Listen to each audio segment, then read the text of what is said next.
Alright, I got a 2017 Hyundai Elantra. Camshaft position sensor circuit pops up on the scanner, no start.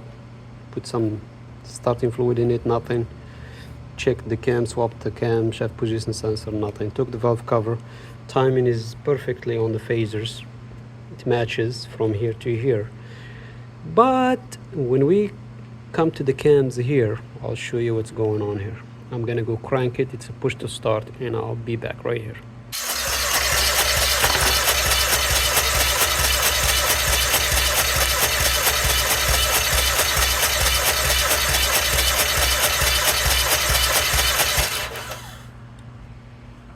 Well, if you work on cars, you will have noticed this camshaft is not turning.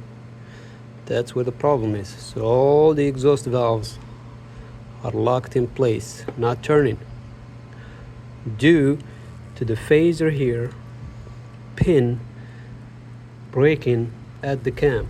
There is a pin in there. I just done one. This is the second one. That pin that goes into the cam and locks the phaser together, that pin broke again. So the phaser is just spinning freely on the cam.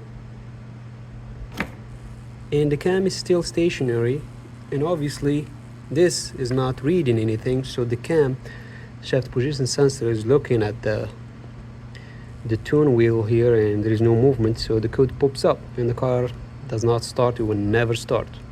So here is your issue. Hyundai Elantra, no crank, crank no start. You did all kind of this swap that. Check this. If you check the timing here, have somebody crank this. If it's a key or if it's push to start, you do it yourself and just run faster. And you look at the cams, make sure those cams turn. If they don't, or one of them is not turning, then that's where your issue is. Alrighty, good luck everybody. What are we gonna do now? Take the cam, replace the cam, and replace the phaser there because the pin probably broke, and put everything back together.